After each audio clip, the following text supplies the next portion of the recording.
jour oppose la Serbie à l'Ukraine. La Slovénie et la Pologne sont déjà qualifiées pour le dernier carré. Voilà pour l'essentiel de l'actu sport. Je vous souhaite une très belle journée. 7h45, l'invité du jour, en direct sur 92.3 et en vidéo live Facebook sur la page RGFM. 25 septembre 2017, je le disais tout à l'heure, il était élu président du conseil départemental de l'Allier. Il succédait à Gérard Derriot et quasiment 2 ans, jour pour jour après, Claude Riboulet, notre invité ce matin, bonjour. Bonjour. Merci d'être avec nous, président du conseil départemental de l'Allier. Donc déjà 2 ans. Déjà 2 ans, Ça passe vite. Ça passe vite parce que c'est un mandat passionnant, c'est une fonction palpitante. Faut pas compter son temps, faut pas compter les kilomètres, mais oui, ça passe très vite. Alors il y a beaucoup de sujets que l'on voulait aborder avec vous ce matin. On va commencer peut-être par la mobilité. On sait que la loi mobilité du gouvernement est en cours d'examen à l'Assemblée nationale, avec notamment ce volet sur les 80 km/h comme vitesse autorisée sur les routes départementales. On sait que vous étiez opposé à cette mesure, avec la possibilité donc pour les départements de revenir à 90 km/h. Où est-ce qu'on en est de votre réflexion là aujourd'hui? Alors on en est aujourd'hui que tant que cette loi n'est pas votée, adoptée, promulguée, on ne connaît pas précisément les règles qui vont permettre au président de département de déroger aux 80 pour revenir à 90 sur tout ou partie du réseau routier départemental. Bon, on sait qu'il y aura des contraintes, on pressent qu'on ne pourra pas le faire sur 100% du réseau. Après, j'ai envie de dire, c'est pas quand on est du côté de Saint-Marcel en Marcillat qu'on cherche forcément à rouler à 90. Déjà le 80, dans certains virages, on les atteint pas. Mais aujourd'hui, on voit bien que malgré tout, ce qu'on avait demandé depuis le début, avant même que les 80 rentrent en application en juillet 2018, c'était de faire confiance au territoire, faire confiance au président de département, avec les préfets évidemment, pour faire intelligemment les choses. Bon, enfin, même si on aurait pu gagner du temps. Moi j'étais contre depuis le début, et je me permets simplement de rappeler 2 arguments majeurs. Le premier argument, c'est qu'au fil du temps, dans l'histoire, on a organisé les vitesses de sécurité routière par tranches de 20 km/h. 30, 50, 70, 90, 110, 130. Ouais. Si on remonte 40 ans en arrière, les plus anciens des auditeurs se rappellent qu'il y avait du 40, du 60, du 80. Et là, on est en train de brouiller le message. Et voyez un exemple factuel. Quand on veut faire ralentir pour la traversée d'un petit hameau ou un virage un peu dangereux, on avait 90, 70. On marquait une vraie différence. 80, 70, ça marque pas vraiment la différence. Vous estimez que ça manquait de cohérence un peu? Bien sûr. Et puis le deuxième argument qui pour moi est le plus absurde, c'est qu'on a mis les voitures à la vitesse des camions. Et quand vous avez un camion devant vous, s'il roule pas exactement à 80, qu'est-ce qui se passe? On suit, puis des fois on s'agace, et puis malheureusement à un moment donné, on déboîte, et c'est là que ça devient dangereux. Puis il y a pire, c'est le camion qui colle aux fesses. Parce que nous, quand on est à 80 km/h vitesse compteur, en fait, on est à 77, 78. Le camion, lui, son compteur est étalonné, c'est un chrono tachygraphe, et 80, c'est 80. Bref. Il est important qu'on puisse revenir à 90 km/h partout, ça sera possible. Ouais, comment ça se passe? Vous commencez déjà à travailler avec les services, à voir cas par cas on commence dans à le travailler département avec les services du département. Moi, je rappelle que dans l'Allier, on a 5200 km de route. On a plusieurs centaines d'agents qui gèrent les routes. S'il y a une collectivité qui a sans doute la meilleure expertise en matière de sécurité routière, c'est bien les conseils départementaux. Et il faut rappeler juste que notre préoccupation, le métier de ces agents du département, l'ambition des élus, c'est la sécurité. On n'est pas là pour qu'il y ait des accidents, des blessés, évidemment encore moins des tués, mais qu'on nous laisse en confiance faire ce qu'on a à faire, et la plupart du temps, ce qu'il convient de faire, c'est des travaux. Donc le but, c'est un maximum de routes repasser à 90 dans l'Allier. Exactement. Ce sera ça l'objectif. En matière de mobilité, on en a parlé la semaine dernière avec ce partenariat signé avec l'université Clermont-Auvergne, avec cette fameuse navette autonome qui va être testée entre Montluçon et Néry. Alors il y a eu un florilège de réactions via nos réseaux sociaux là-dessus. Alors expliquez-nous un petit peu le concept. C'est un test, on rappelle. C'est plus qu'un test, c'est un projet de recherche universitaire et de développement. À la base, ce que recherchait l'université d'Auvergne, ce qu'on appelle le laboratoire Pavin, comme le nom du lac, c'est de pouvoir tester une navette autonome en milieu dit rural. Ça existe déjà en ville, dans les milieux très urbains. Et le but de ce test, c'est de développer tout ce qui va être capteur, ce qui va être régulation des obstacles, ce qui va être sécurité tant de l'environnement que des passagers. Et l'intérêt de le faire sur la voie piétonne à Néry-les-Bains, j'ai vu les commentaires des gens qui disaient c'est piéton et c'est vélo, c'est pas pour mettre un engin motorisé. C'est qu'il faut justement que on aille, le terme c'est dans des mobilités partagées. C'est pas une navette qui va rouler à 130 km/h, hein. C'est pas le cas. C'est pas une navette qui va transporter 60 personnes, c'est pas un car.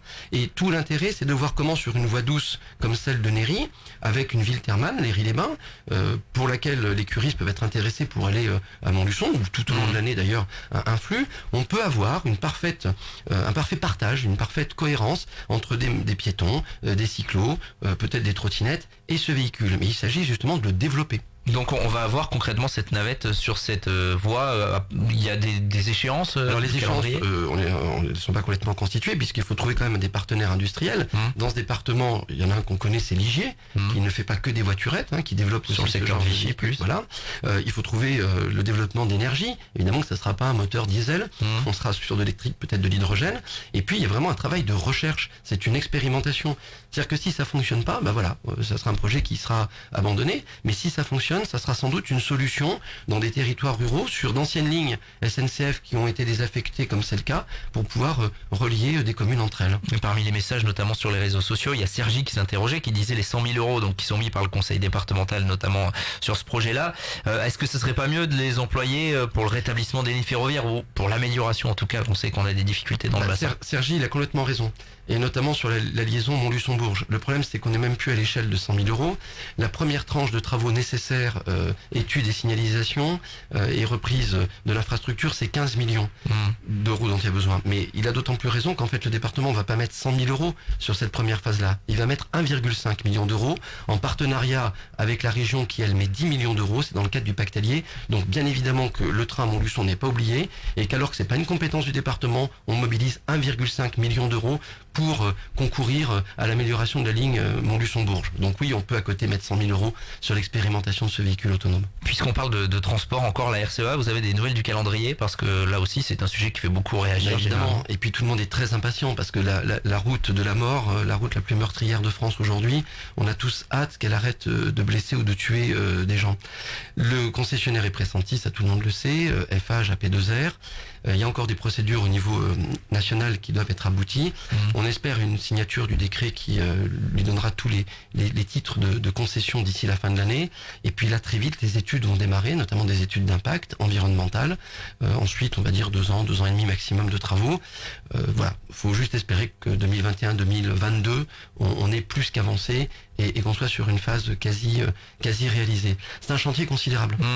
C'est un chantier qui va avoisiner les 500 millions d'euros. 500 millions d'euros. Vous imaginez dans un département comme le nôtre, un chantier de 500 millions, ça arrive une fois par siècle et encore les bons siècles. Il y aura des dizaines, centaines de milliers d'heures d'insertion qui vont aussi, et ça va être notre rôle au département avec l'État d'être bon pour permettre à des gens qui ont besoin de se réinsérer professionnellement de pouvoir en profiter. Il y aura environ 1000 personnes, salariés des entreprises, qui pendant la durée du chantier vont venir pour travailler dans l'Allier. Donc il va falloir accueillir, loger, faire manger. Et je crois qu'il faudra qu'on soit tous prêts parce qu'au-delà de la sécurité routière indispensable, ce chantier pourra économiquement, socialement profiter à notre territoire. Pour une raison toute bête, c'est que ça ne sera pas des tronçons les uns à la suite des autres qui vont être en chantier. C'est tout le linéaire qui sera en chantier concomitamment. Un mot du numérique également, avec notamment ce Wi-Fi dans les collèges. C'est ce qui est prévu. Là aussi, ça fait énormément réagir. Il y a Angèle, notamment sur notre page Facebook, qui s'interrogeait. Quel est l'intérêt pédagogique quand on sait que les ados sont notamment déjà largement exposés aux ondes? Et elle nous disait c'est incohérent avec l'interdiction des portables dans les établissements scolaires. C'est un vrai sujet et Angèle a raison d'appeler l'attention sur ce sujet-là. Bon. D'abord, on est dans un usage purement pédagogique du Wi-Fi. Il ne s'agit pas d'aller fureter sur YouTube ou je ne sais quel site. Est-ce que c'est contrôlable tout ça? Oui, pour les enseignants. C'est contrôlable par rapport au droit d'accès. C'est ce qu'on appellera un pare-feu qui permettra de vérifier qu'on ne se connecte pas n'importe où. De quoi s'agit-il? Aujourd'hui, les collèges de l'Allier, les 35 collèges, sont déjà équipés de matériel informatique. Des classes mobiles, c'est-à-dire des ordinateurs portables sur des chariots qu'on met dans les classes, des tableaux blancs interactifs. Mais aujourd'hui, ces classes mobiles ne fonctionnent que dans la classe. Ce qu'on anticipe avec le Wi-Fi dans les collèges, c'est quoi? C'est que dans 2, 3, 4, 5 ans, les enfants, les jeunes, amèneront leur propre matériel. Leurs tablettes, leurs grands smartphones. Et là, ça sera évidemment autorisé.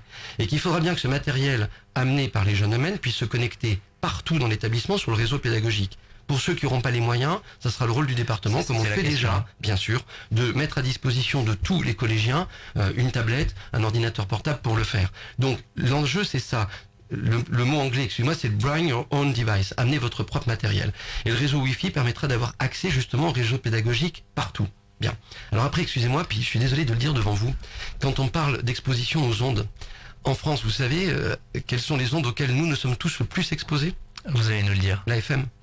c'est les ondes de la bande FM. Bien sûr qu'on est exposé aux ondes du téléphone portable, aux ondes du Wi-Fi, même à la maison chez nous quand on a une box. Mais la vérité, c'est que c'est la fréquence FM qui apporte la plus grande exposition. Je préfère être exposé à l'FM et vous continuez bien évidemment d'émettre ici RJFM et d'avoir vos émissions. On parlait des collèges, vous allez inaugurer les travaux du collège de Doyer samedi notamment, qui est le dernier collège municipal de France. Ça appartient à la mairie. Qu'est-ce qui a été fait concrètement? Alors c'est vrai que c'est un collège, c'est assez historique, qui appartenait à 3 communes, Doyer, Besnéponvic.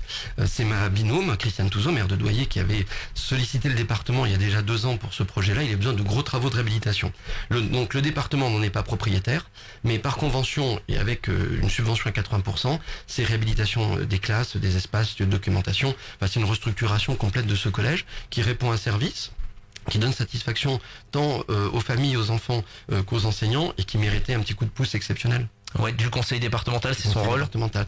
C'est pas un collège départemental, contrairement aux 35 autres collèges publics. C'est un collège municipal, mais l'intérêt c'est d'abord celui des collégiens bourbonnais. Ouais. Un petit mot de culture.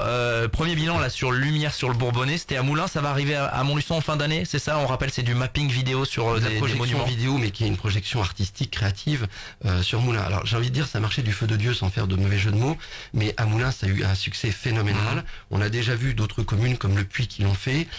Décembre, on va allumer 2 autres sites, le Vieux Château à Montluçon et l'hôtel de la Borderie et la place de l'église à QC. C'est un spectacle vraiment qui est de grande qualité, qui est beau, qui est émouvant, qui est impressionnant, et il y aura donc 2 sites supplémentaires au mois de décembre. Moi, mon ambition, c'est d'en faire un projet départemental à grande échelle. Le mapping vidéo, ça existe ailleurs, à Chartres, à Reims, à Lyon, au Puy. Par contre, je souhaiterais qu'on soit le premier département de France qui ait une douzaine de sites dans les 5-7 ans qui viennent de mapping vidéo permanent. Et c'est numérique et vieille pierre, une façon de faire vivre notre patrimoine. Pour l'instant, on est sur le chemin des Bourbons, mais on pourrait ouvrir d'autres chemins de lumière sur le Bourbonnais, sur le chemin du thermalisme, sur le chemin de l'industrie, sur le chemin de l'art roman, pour pouvoir valoriser tous ces beaux patrimoines qui sont les nôtres. À suivre donc. Et puis tiens, pour terminer, chez nos confrères de la montagne, vous annonciez le lancement prochain. Oui, on va déborder juste un petit peu d'une marque territoriale alliée. Qu'est-ce que ça va être exactement? Alors, je peux pas tout dévoiler puisque mes collègues vont voter le principe de cette marque territoriale et d'une agence départementale d'attractivité à la session d'octobre, dans quelques jours. On sera évidemment autour du concept d'allié bourbonnais, ça je peux le dire aujourd'hui. Une marque territoriale, c'est ce qui permet de mieux rayonner, d'être mieux identifié, d'être reconnu et de pouvoir promouvoir justement notre département. Vous savez, j'ai l'habitude de dire, dans l'Allier, on n'est pas peu fier, mais en plus on gagne à être connu. Notre marque territoriale, allié bourbonnais, du nom de notre territoire et désormais des habitantes et des habitants de l'Allier, les Bourbonnaises et les Bourbonnais, ça sera effectivement notre fierté, notre outil de promotion. Merci Claude Riboulet d'avoir été avec nous ce matin. On est un petit peu en retard, 7h58, on va continuer dans un instant. 7h45, l'invité du jour. En direct sur 92.3 et en Facebook Live vidéo sur la page RJFM.